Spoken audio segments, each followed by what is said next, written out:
Hello, bonjour. We are at Mundial, Montreal. My name is Seth Martosh, and you're listening to Tracks from Abroad. Today I'm here with Hugh Back of the Hugh Back Quintet. You just performed and closed out the afternoon at La Sala Rosa here at Mundial, Montreal. How was the performance for you? How was it being on stage? Very energetic, very happy about the performance. I think we played super well, and we've got a new lineup with a new drummer that just came back from 10 years in New York. So we're very happy to have that new lineup, and he definitely brought a new energy to the band and to the performance today.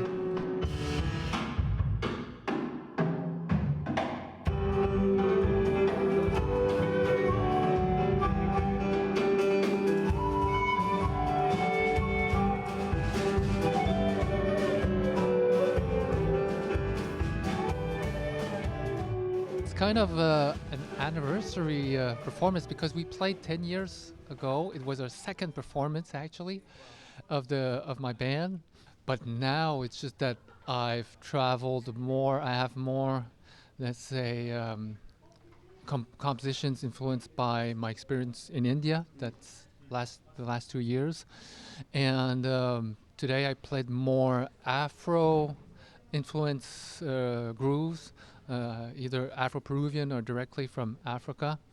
And can you tell us a little bit about your time in India and, traveling over the last 10 years, what sort of instruments you've learned and, again, what you bring to those new compositions? Well, that's a long story, but I'll try to make it short. I started as a guitar player, actually playing just rock and heavy metal the first few years, and then I went to study jazz at university. And then during my 20s, I had this period of going back to my roots, so I started learning this instrument. It's a Vietnamese traditional instrument called dan bao, a single string instrument. And the same year I started learning the erhu. It's a Chinese two-string fiddle. And then just a few years later I started being active on the world music scene in Montreal, and at one of those festivals they had invited in residency a composer from Peru. So we collaborated at that festival and had great chemistry.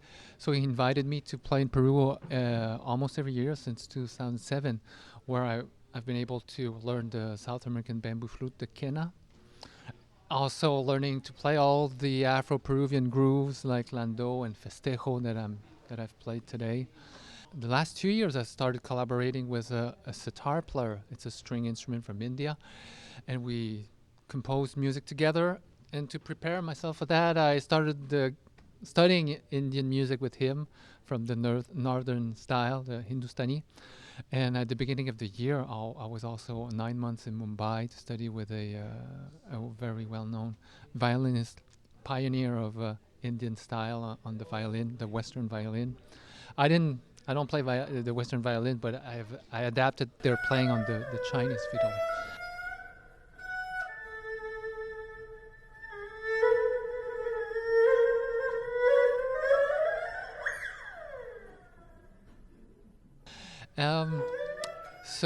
In the last few years, I've been a lot focusing on trying to learn more about West African rhythms.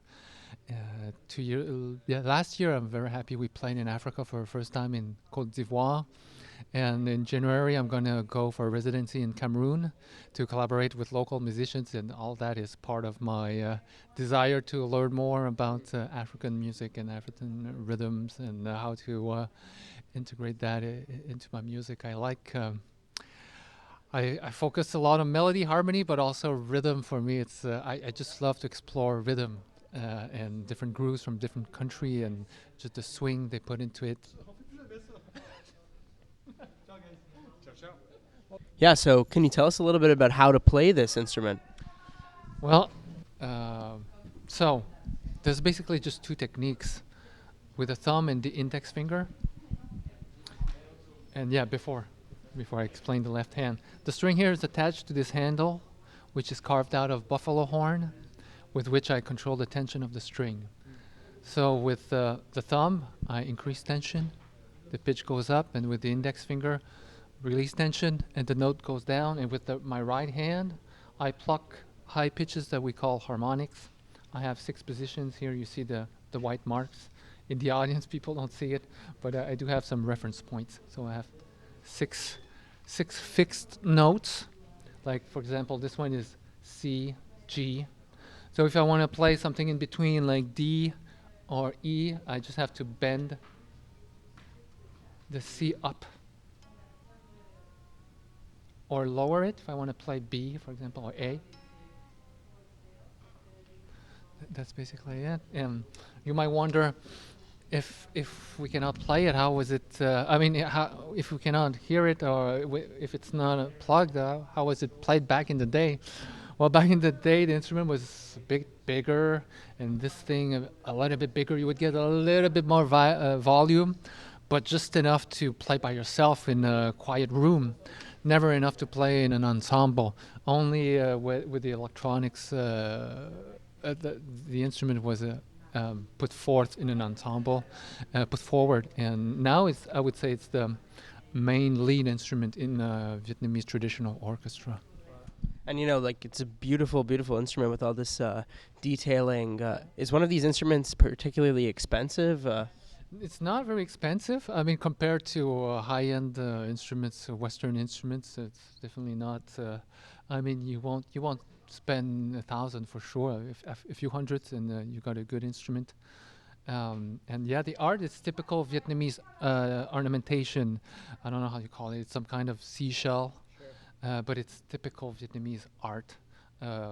What is it depicting for the most part? A lot of rural country life, you see I've never paid attention to this one. What is it? Some people in the mountains, and there seems to be some young, they seem to be monks. Yeah, playing in nature. Is there anywhere that you've yet to perform in that you really are excited to or want to? Well, I haven't played. I've played in some interesting places like China, Korea, Africa, South America, Peru, but I still have a lot of places to play. I mean, I've played in Europe by myself or with other artists, but I've never played in Europe with my band yet. So I'm really hoping that this showcase will bring some opportunities to play in Europe.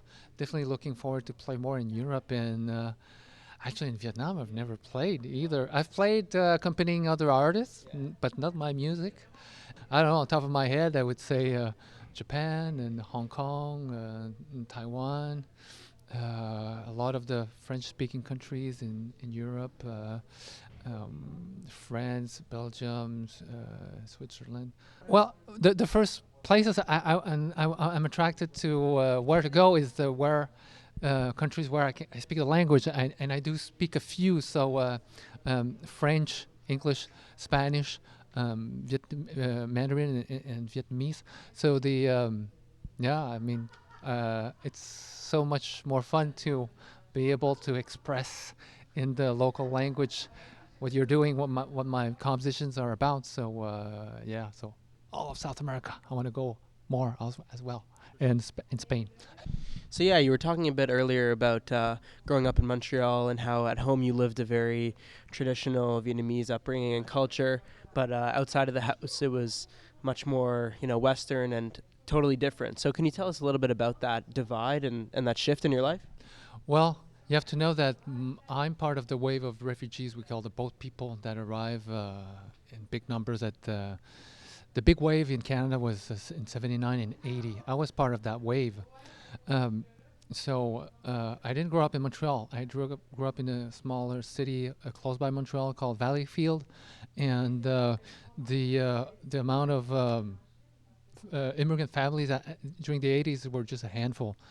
So my parents, they were not prepared for immigration. When we waited, we went out of Vietnam on a boat, and we reached an island in Indonesia where we waited international help for 14 months.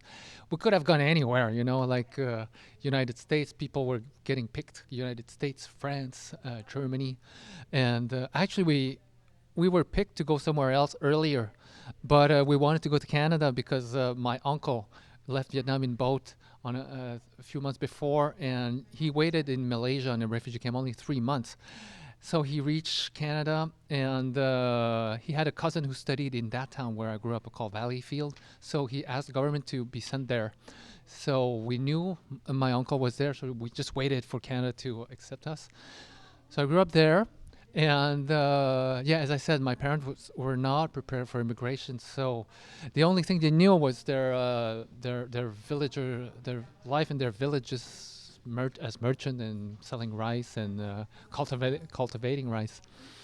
I think they struggle more with adapting to the culture more than learning a new language, and especially having your kids being brought up here, then it brings up a lot of cultural clashes, challenges, um, and especially because my parents being so unprepared for immigration and knowing only their village life at home, it was 100% traditional Asian. And growing up in Valleyfield, as soon as I went out of the house, it was 100% Western Canadians. My friends were always Canadians. Yeah, I was always maybe unconsciously aware that of those two dichotomy or this duality of okay, there's the Western way to live life and the Eastern way, and it probably forged my path, maybe unconsciously as well, doing what I do today, which is making various musical culture dialogue in my compositions. And because when I played on the guitar up to age 23, and I thought I would be a guitar player all my life. But then, as I said, I had this period of going back to my roots. Um, I don't know. It's I think it happens to a lot of immigrant people coming from immigration. You always try to find your place, and you never feel at home completely at either place. The typical thing when you're an immigrant is like you don't feel really at home at the country where you end up, and then you think home is where you come from, and then when you come back home at the first time, you realize that wow, I'm not really Vietnamese. After all, I'm North American, and then there's this search of okay, what's really my identity? So I was in all that, and and also growing up, having those two different visions of experiencing life with two different cultures. I thought, well, now I've been playing a lot of rock, a lot of jazz, so that's typically North American. Let's see how the life experience can be expressed in musical terms in different cultures. So my first reference was my uh, family heritage. So just as a natural reflex, I went back there. Also, I have to say that at age 23, I did my first trip back to Vietnam, and I saw a guy play this instrument for the first time, and the Dan Bao. I always heard it at home because my mom listens to traditional music, but I never saw it, the instrument. And when you see, it's so striking to see someone play. I mean, and to see that the instrument has only one string, and there's not I cannot think about an instrument that is played only with harmonics and that you always only modify the tension to get different pitches. So it has this very mesmerizing sound and look to it. So that instrument started my whole journey. I went back and to Montreal, and I made up my mind. Okay, I have to find a teacher, and I was not close to the Vietnamese community because I didn't grow up in Montreal. But I looked, and it happened that one of the top players of this instrument lived in Montreal for 15 years, and I studied and played with him the last 5 years. He was in Montreal, so I think karma was on my side. I didn't have to go to Vietnam. And really, my teacher, Pham Duc Tan, when you say the word Dan Bao in Vietnam, three name pops up all the time. And my teacher is one of those three. So I was so blessed to have him as a teacher. And I also play in his ensemble. And the same summer that I started learning this instrument, I went to see my teacher play in an Asian music festival in Montreal. And after him played some erhu player, that Chinese fiddle. You want me to pick it up? It's two string.